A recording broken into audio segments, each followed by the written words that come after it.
Hi, folks. Chris Voss here from the ChrisVossShow.com, the ChrisVossShow.com. Hey, we're coming here with another great podcast. We certainly appreciate you guys tuning in. Thanks for joining the Chris Voss Show family that loves you but doesn't judge you. But please do clean your room. Anyway, guys, we have another great author on the show with us today. In the meantime, you know the drill. Go to youtube.com/Chris Voss. See everything we're reading and reviewing at goodreads.com/Chris Voss. All the groups on Facebook, LinkedIn, Twitter, etc., etc. See the big group on LinkedIn of 132,000 people, and our LinkedIn newsletter that's just killing it. LinkedIn's really becoming a thing over there.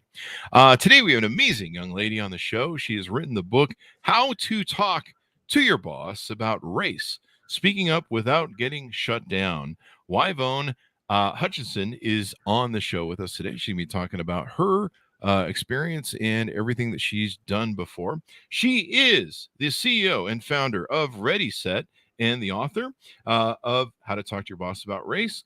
And it's a diversity and inclusion training firm that she runs that helps tech giants, political leaders, media outlets, and Fortune 500 companies speak more productively about racism, in fact, and turn talk into action. To date, Ready Set has worked with hundreds of companies around the world to build, manage, and grow diverse teams. In a former life, prior to founding Ready Set, she worked as an international labor and human rights lawyer for nearly a decade. Welcome to the show. How are you? I'm good. Thank you for having me. I'm super excited to be here. Good. Did I get the pronunciation of your first name correct? Almost. It's Yvonne. Yvonne. I'm sorry. Yeah, my apologies. Okay. I throw so much energy into the beginning of the show, the brain goes woohoo right out the window. So welcome to the show. Tell us your plug so people can find you on the interwebs. You can find me on the interwebs at yvonne.com. So y-vonne.com. I was lucky enough to be able to snag that. And you can find my company online at www.thereadyset.co. And also you can find me on Twitter, Hutchmachuch. I picked my handle before I knew how Twitter worked, so it's long. And that's usually where, and I'm also located on LinkedIn, and people use that. Well, I use it less well, but I'm on there. You just look for my name. There you go. So what motivated you want to write this book? Yeah, I mean, there are a couple of things that that motivated the book. You know, I was approached to write it in the summer of 2020 when we were kind of all waking up to the racial justice movements that were happening in the country. And, you know, I was asked to write a book to really help equip people to have difficult conversations. But I wanted something that was like about more than that, right? Because so often I feel like we stop at the idea of conversation. And I just like reflecting back on my work, I so often got the question, how do I, as an individual, change a system? So in a way, the book almost became this kind of Trojan horse for thinking about individual action to change systems. And in the book, we talk specifically about race and the culture of racism, but this could be any kind of system that you're within, right? How do you as an individual engage that systemic change? That was the book that was interesting to me. Mm-hmm. That was the book that I decided that I wanted to write. And so that's why I wrote it. And I'll say one more thing is that if you read the book, it's kind of half how-to guide, half memoir with like a sprinkling of profanity throughout it. And I wanted to write a book that was true to myself, that had that shit in it, because that's how I talk. And I just didn't want to write a traditional business book, you know. I wanted something that felt open and honest and didn't feel like somebody on high kind of telling you what to do. Yeah. So is the book a good way to help people get inclusion, different principles and stuff into a company that maybe hasn't embraced that yet? Yeah. I mean, in the book, I talk to people about how to think about, you know, culture change. And for me, it's not just about inclusion. Like, that's part of it, right? But when I work with companies, quite often, you know, diversity, equity, inclusion are symptoms of something much deeper going on, whether that's inequitable systems of management, toxic cultures, whatever. And so the book is essentially, how do you equip yourself to have a tough conversation, in this case, particularly around racism, which is uniquely hard for some people. And then how do you think about following that up with action? So I mean, there's definitely some best practices, and if somebody read it, they could walk away with some tips for how to get started in doing that.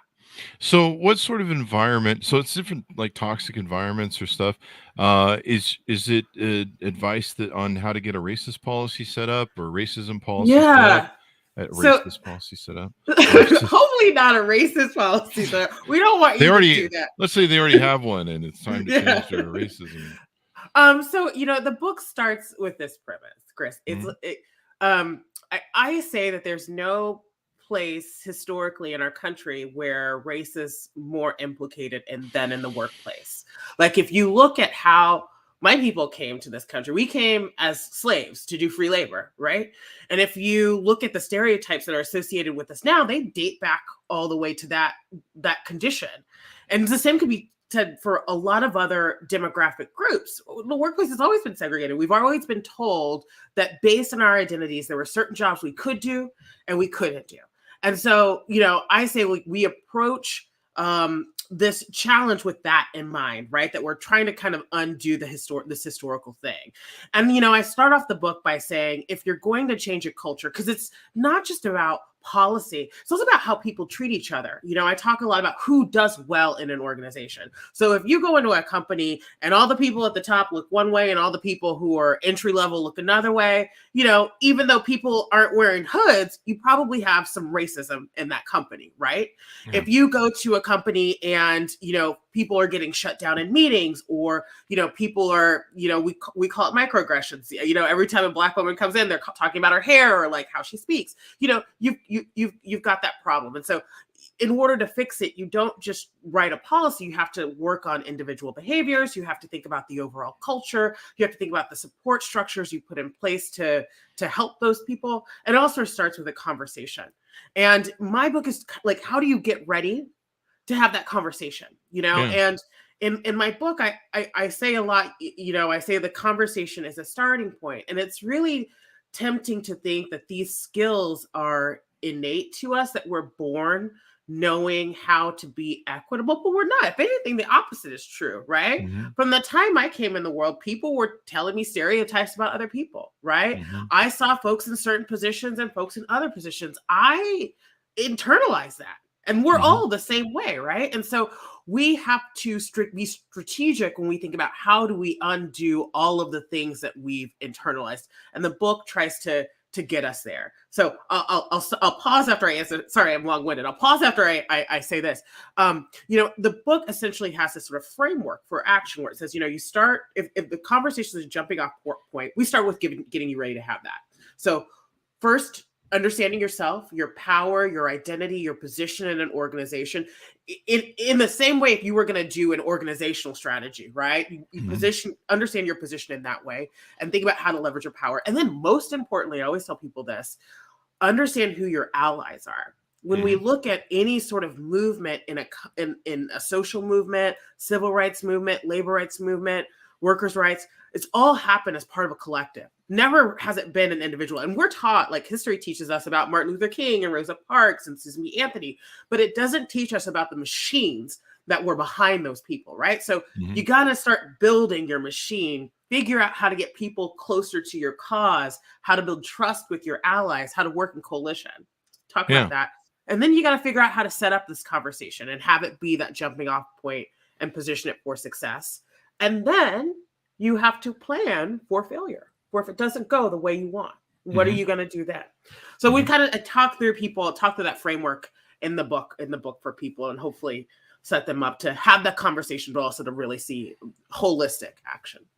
Yeah, that's really interesting. We had someone on last week who, Gall Beckman, who wrote the book "The Quiet Before" and the Unexpected Origins of Original Radical Ideas, and he was talking about how a lot of times, we do these social things where we're just like, I'm going to hashtag this, and then that's my contribution, or that's how far the thing goes, and people don't realize you've got to build, like you said, the whole systems and everything around it to support it and really move it forward and keep its momentum going and stuff.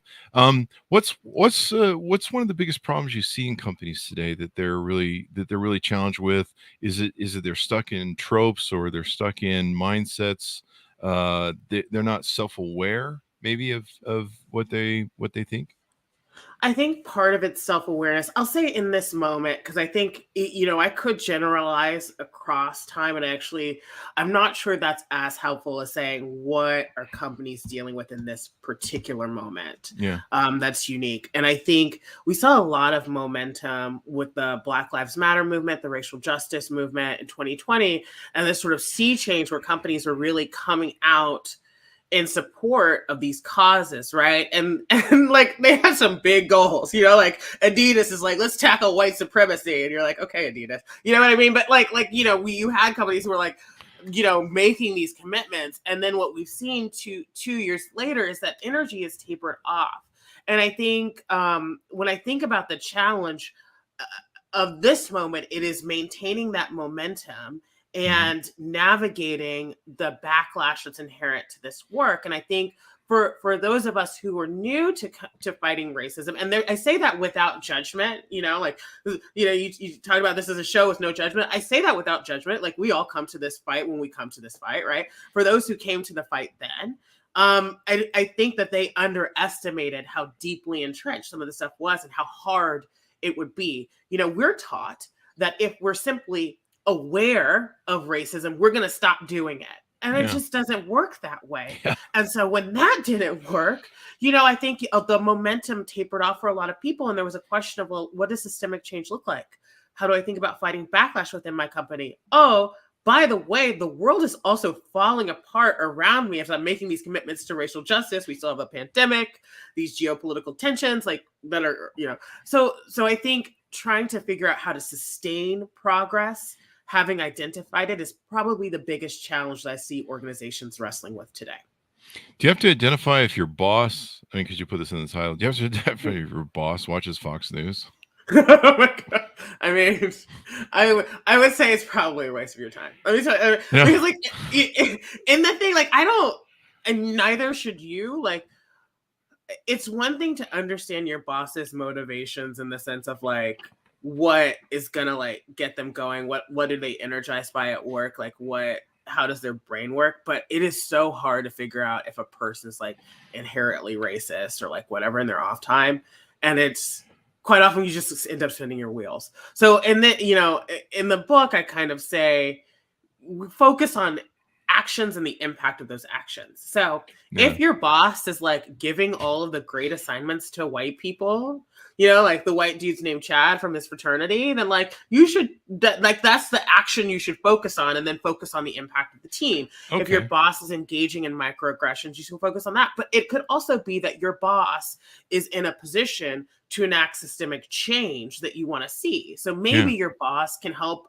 expand the hiring pipeline, or sponsor an ERG, or in this case, there's no particular behavior that your boss is engaged in that's problematic, because you need to get your boss on your side so that you together can change a culture. I talk about both of those scenarios in the book. Yeah. What's an ERG?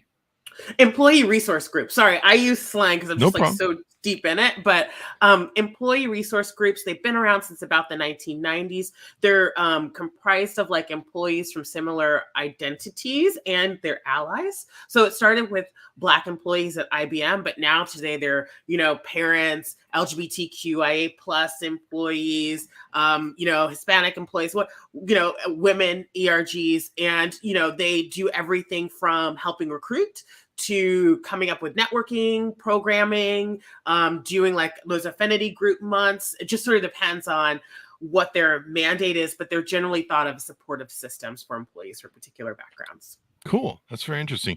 Yeah. Fox News is taking us back the other way. I don't watch it, but when I go to the gym, they have it on the gym locker room, and they are really obsessed with Black Lives Matter. They're every time I go in there, there's it must be the time of night I go, but they are obsessed with Black Lives Matter, and I'm like, are we covering what all the Trump legal things that just happened? Last week was amazing, all the stuff that happened Trump legal wise, and I'm sure they're diverting, but one of the problems I have, I thought I was pretty I didn't have any racist sort of tendencies or hidden prejudices or tropes stuck in my head. And after Trump was elected, and I just sat there going, what the fuck went on? And what is Yeah. white nationalism? And I started reading about the tropes and the stuff that the white nationalists were using. And I started seeing the coded language that, Yeah. Trump and then we're using. And, culture and different code words. And I started going, holy shit, I got to make sure I don't use these code words. I didn't even know these code words are a thing. And, we've had so many great authors on, Jesus and John Wayne. I grew up idolizing John Wayne, watching John Wayne movies. I had no idea the sort of feed that was giving me of the, the American ideal of this shitty on the shining hill, the 450 years of all of our stupid shit that this country's done. That's horrific.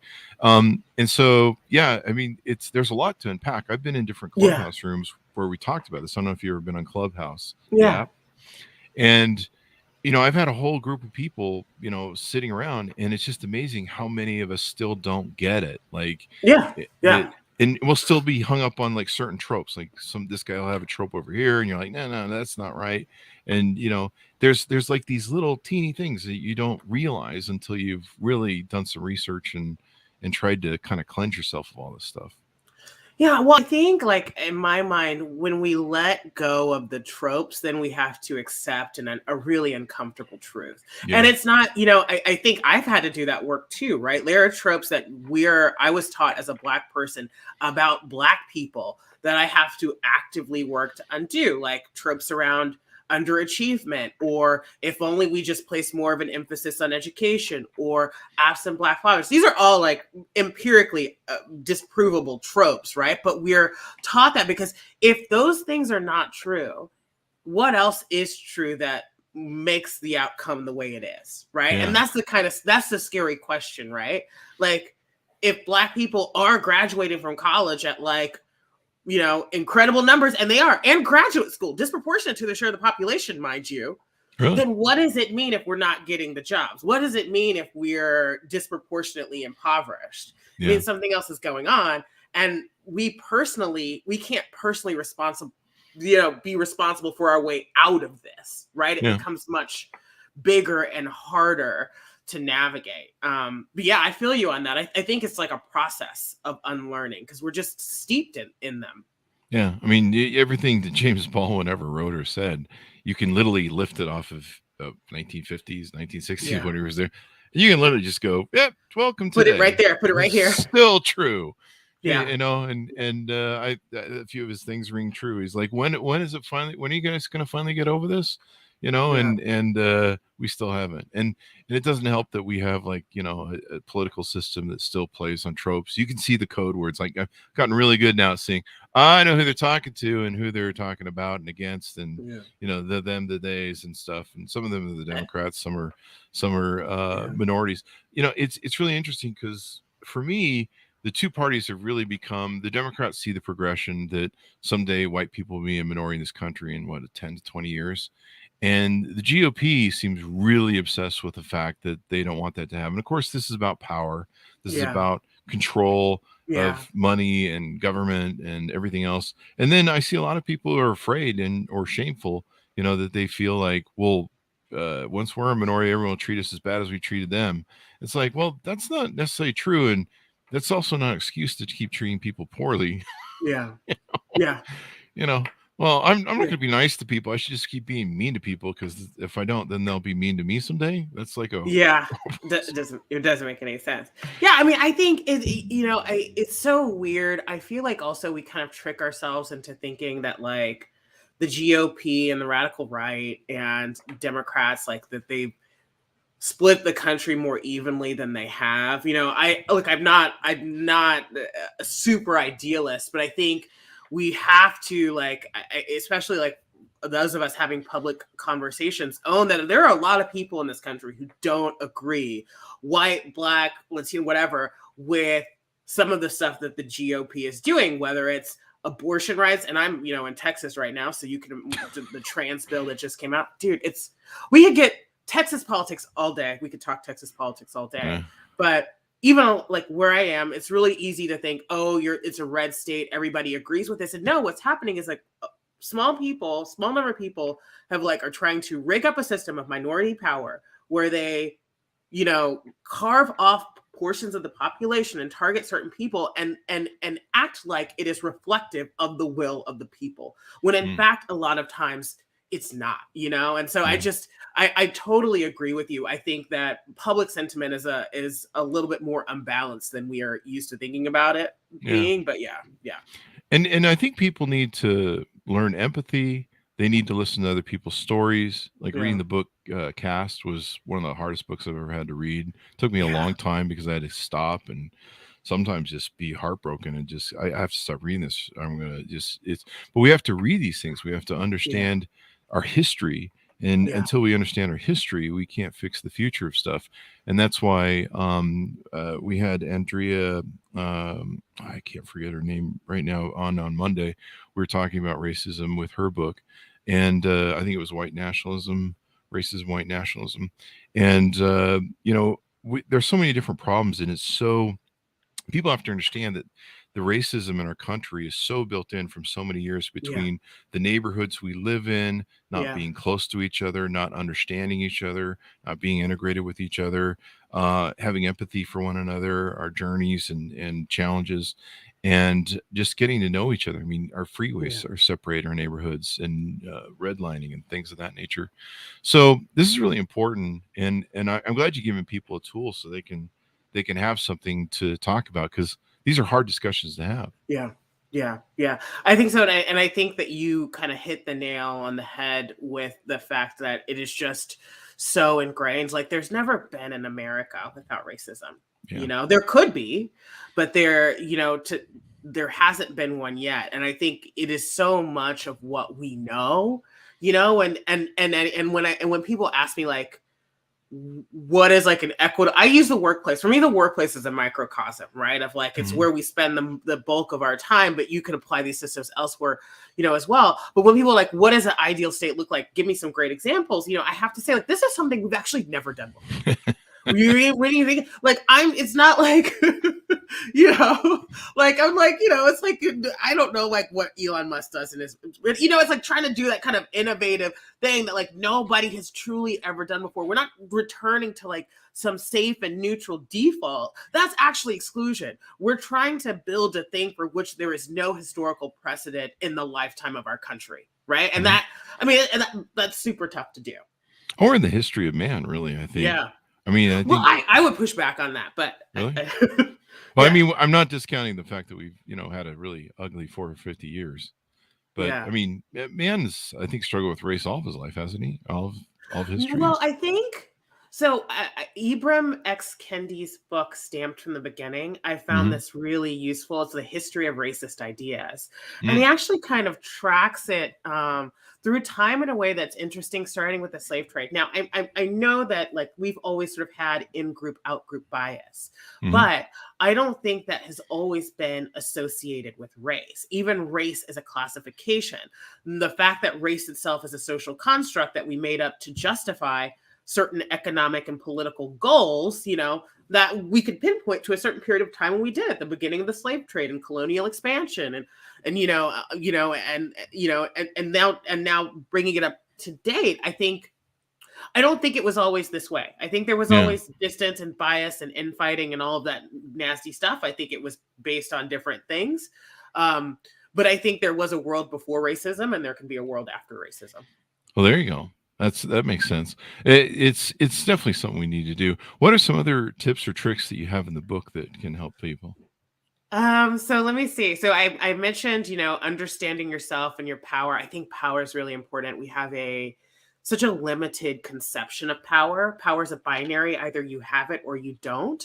And I talk about social power, the power of influence. And I kind of think of power as like knobs on a stereo, where you can, like, you have different levels and different things that you can access. So thinking about the different types of power you can access and how you access those. I've talked about building your bench of allies and converting people 1 degree closer to your cause. I use a lot of social movement theory in the book as well.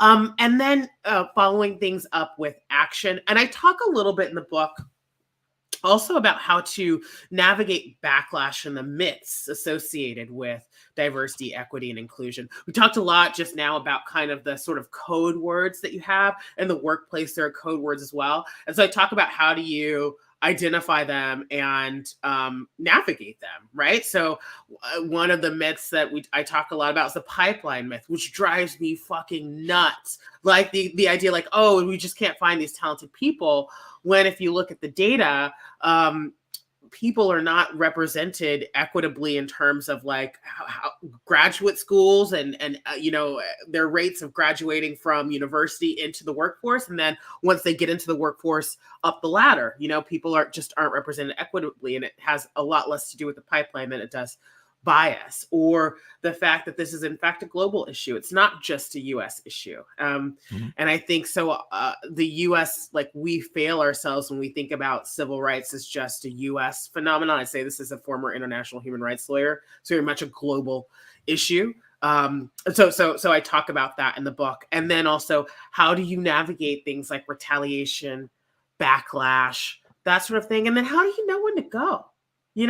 The truth of the matter is, a lot of times when people bring this up, especially if they do it alone, which I never advise, but inevitably somebody will, they can be targeted for backlash, right? What do you do when that happens to you? And how do you know when to walk away? And, I talk through that. I think it's important to accept that sometimes we as individuals won't be able to change a system, and we won't be able to change people. And sometimes our biggest lever of change is actually just to walk away. Yeah.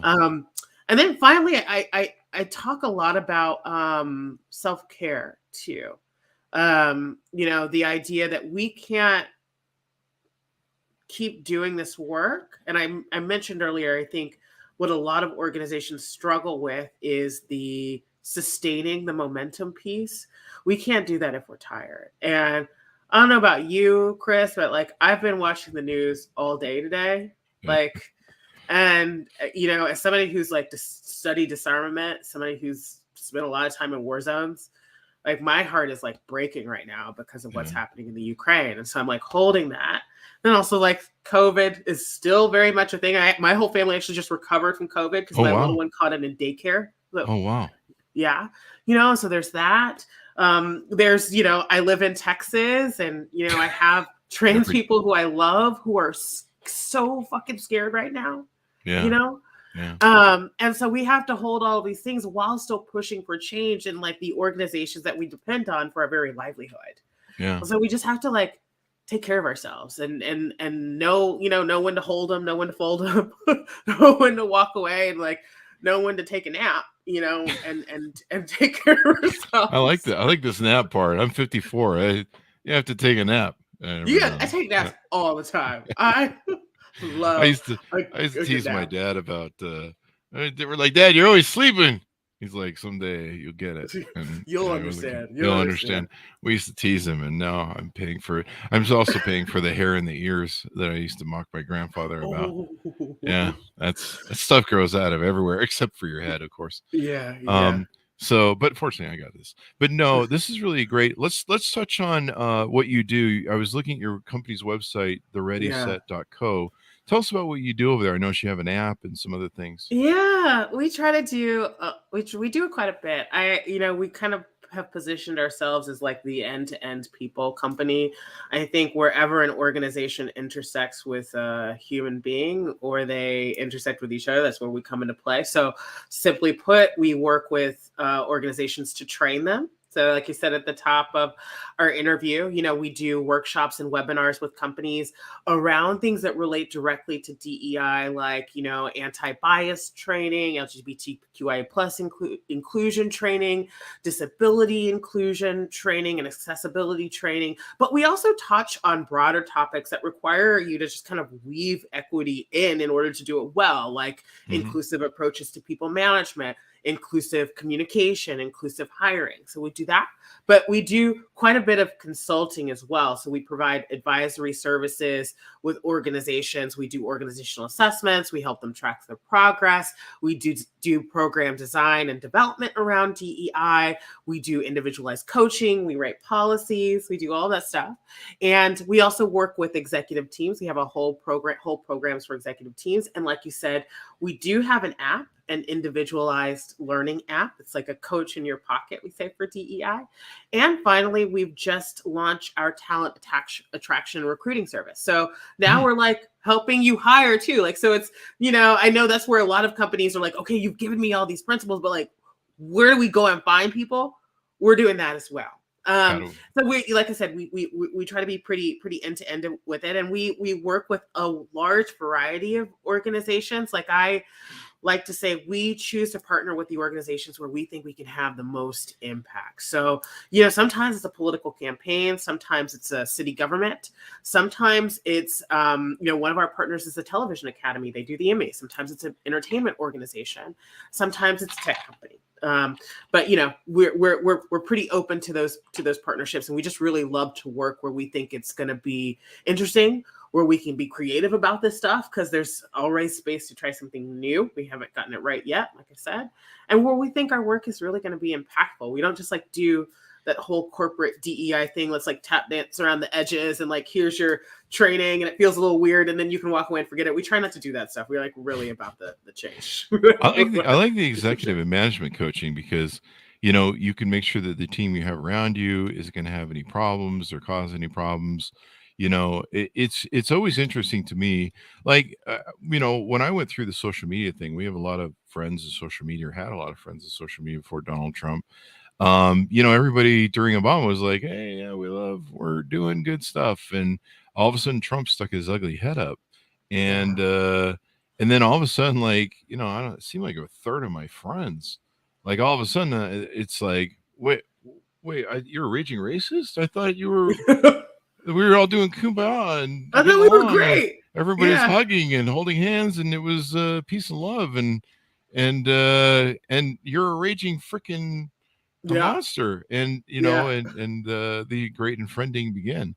I mean, I lost so many friends that I had just had to, and a lot of them didn't understand it, but you're like, I can't have you getting stuff on me. Like you because when people don't, I still don't think people realize this, because I have a few friends that still remain friends with people, and it's like, you don't understand, when you're friends with them, people see you and they used to go, well, that dude's a raging racist, so you must be approving him.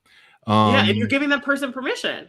And it just unleashed this thing where these people had really a deep-seated racism, and it gave them permission to just come out of the racist closet and just, and you're just like, holy crap, man. And I think with social media, I don't mean to interrupt, but I kind of think it was like they found the people with like the little seed of racism, because they radicalized them too, and like fed them a bunch of misinformation. This is not like, I really believe in accountability, so I'm not excusing woe is me, I got radicalized by Fox News and Facebook, but that happened, right? Like, and those people had a kernel of racist belief. There was something that was already there. And that darkness was nurtured and grown and amplified and permissioned and justified. And then it just like sort of like metastasized into this like really ugly thing. It's so sad how it's happened. Fran Lebowitz had a great, I think she just summed it up perfectly. She said, Trump allows people to express their racism and bigotry in a way that they haven't been to in quite a while. And they really love him for that. It's like they were bottling it up and storing it. And they were like angry, and they're just like, I wish I could say what I want to say. And then there's a lot of education he needs to have. Like, I still bump into people that don't understand why white people can't use the N-word. I learned a lot from Bill Maher when he got into like a scuffle, and I think it was Ice-T came on the show, and Ice-T explained it like perfectly, like he put it in a perfect box to understand. And but I still run into people that there's so many of these tropes, there's so much of this crap going on, it's so interwoven into our society, and it's a lot of work we have to do to unravel it all. Yeah. I mean, it is a lot of work. I always so I don't want to underplay the work, but I think it's also so easy to get overwhelmed. It's a shit ton of work, right? It's going to take us a really long time. But I also, I reflect back on 2020, and at that moment, it wasn't like people all of a sudden magically got educated on racism, but people knew a thing was wrong. They had the bravery to say, this is a wrong thing. I don't understand all the ins and outs of it.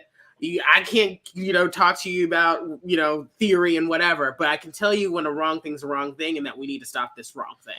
Yeah. And I think that's the thing that we have to keep pushing for. And we're it's a moving target. I'm learning about anti-racism and I'm Black and I teach anti-racism.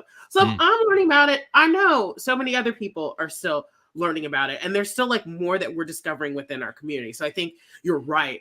There's a shit ton of work we can do, but also it starts at just a very simple place, which is this thing is fucked up. This thing is wrong, right? We got to stop this wrong thing. And I always say to, especially the white people I talk to, if you all just got together, just provide a little bit of friction for the racists, just made it harder for everybody. Like you're saying, do friend people on Facebook, call it out every time you see it. It'll probably get solved so much quicker. That is what happened in 2020. It's a bunch of white people said, you know what? This is really messed up. I'm gonna put on my mask. I'm gonna go out the street with a sign, and we're just not gonna get anything done today because I'm really pissed off about racism. And then all of a sudden, all these companies and these governments were like, "Oh, wait a second, what should we be doing here?" And then they went home, and then people were like, "Oh, I guess that sign on the sidewalk was enough, right?" And so, I think it's just we have to figure out how do we sustain that friction and continue to make it hard, because that will be, I think, what makes the difference. That's the biggest problem with CRT. And if people fighting with CRT about CRT is we need to learn our history so that we don't repeat it. And and that's what we need to do. We need to read books like yours, educate ourselves, get to know more, get to understanding the nuances of it all, how just ingrained it is in our society and our history. And until we understand that, we're doomed to repeat it. Yeah. And so, like you say, I think everyone needs to learn these things. And it's a continuing battle. Every time I come across some sort of thing, it's a lot of times in my gaming community, we game a lot with Call of Duty and stuff.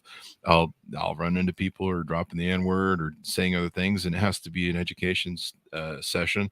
Did the same thing a lot with Clubhouse. It was interesting, the discussions we have with Clubhouse. And it was just, you just constantly be going through people's tropes going, okay, so here's why that's bad. And here's what you have that you don't realize, Mr. Closet dude and closet racist dude. And let's fix that. And then, sometimes, usually with Clubhouse, everyone's pretty open at stuff and some people get it. So it's great that you've written this book so that people can discuss these things. And that helps. And I think we're so, it's a taboo, right? I learned how to talk about race when I was 6, right? And I came home from school, I talked about this in the book, and there was a boy who wouldn't hold my hand because I was Black. And I didn't realize I was Black until that point. I just thought I looked like my mom.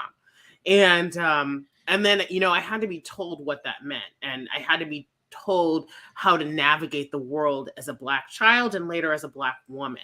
And I think, so for me, acknowledging Blackness, acknowledging whiteness, talking about racism, it's not taboo. It's not uncomfortable. It's a matter of survival. And I think, and it's a skill I've learned. And my goal with the book, in part, and the way I wrote it like I did, is to get more people comfortable with talking about race. I used to have people call me to come work with their companies, and they couldn't even say the word race, Chris. They would be like, Yvonne, we want to work on our internalized bias. We want to talk about sexism and gender and disability and accent and neurodiversity and they would stop, and I would just have to be quiet and be like, you can say the word race. I'm Black, by the way. You can say that. It's fine, And I think we just have to we have to get comfortable talking about it like the reality that it is. You talk about those critical race theory bills, and the one that's in Florida is don't have conversations that make people uncomfortable at work. What is that even? We have to get comfortable talking about it so that it seems even more ridiculous that we wouldn't, right? Yeah. And that doesn't mean that we accept biases. It means that we are open about our struggles and the struggles that this country has, and we're not taking personal offense when people bring up very real stuff that's happening. So I agree with you. We got to get educated, and we got to get comfortable having these conversations, because it's just the reality of the world in which we live. And until we learn from our history, we won't learn. I Yeah. think you nailed it the best with what you said. We have to get comfortable. We have to have the hard discussions. And really, they aren't that hard once you get Yeah. used to having them and you Yeah. having a conversation. Hey, this is an issue. Let's fix it. How do we fix it? Well, we learn more, we educate. And, empathy is another big thing. Understanding each other and, histories and pasts and trying to do this. But, it's a constant battle since Fox News is cranking out the newest thing every day. Mhm. So there you Mhm. go. It's been wonderful to have you on the show. Anything more you want to touch on or tease out about the book and what you do? No, I think, I'll just end on this note. I think it's really easy to think about anti-racism or DEI as more as a siloed issue. And Mhm. I really strongly believe, as somebody who's researched the future of work for a while, that this is the thing that we have to wrestle with as we're thinking about the future of work in our own and the future of economic opportunity, right? Like, so much of this is like interwoven. And if we don't get this right, there's going to be so many more downstream impacts politically, economically, et cetera. I really think that, a lot of this is like the future of our country rests on it. Not to be overblown about it, but like that's the reason why I write about it and talk about it all the time, not just because I think it's interesting and fun, but also because I think it's really, really important. So I just encourage people to take the lessons that they can from the book. If the only lesson they take is like, here's how I have an uncomfortable conversation better, that's a fantastic lesson. Take that lesson, and just try changing one little thing, because it's like so important that we do this. We're either going to go forward or we're going to go backward. There's kind of no staying where we are at this point. Yeah. And we don't need to go backward. I've been there. Yeah, it's really awful. I was talking, we had Eddie Glaude Jr. on the show. And we were talking about James Baldwin. And I'm like, how do we make it so that we don't, his words don't have to echo true 50 years from now or 100 years from now? Because I don't know, but we'll be drinking if it's still a problem. Thank you very much for coming on the show. We really appreciate it. Thank you for having me. It's been such a pleasure. There you go. And give us your plugs so people can find you on the interwebs. Oh, yes. Find me at Twitter at Hajmachuch. That's my Twitter handle. Again, I apologize for its length. And then I'm at yvonne.com. And also you can check out Ready Set at www.thereadyset.co. So. There you go. Order up the books, folks. February 1st, 2022. How to talk to your boss about race, speaking up without getting shut down. Guys, learn about what's going on. Get educated. Education is empowerment, not sticking your head in the sand. So get empowered and learn what the hell's going on in this world. And that way we can fix it. Thanks, Miles, for tuning in. Go to goodreads.com/Chris Voss, youtube.com/Chris Voss, all the groups that we have on LinkedIn, Facebook, Twitter, and Instagram, all those different places. Thanks for tuning in. Be good to each other. Stay safe. And we'll see you guys next time.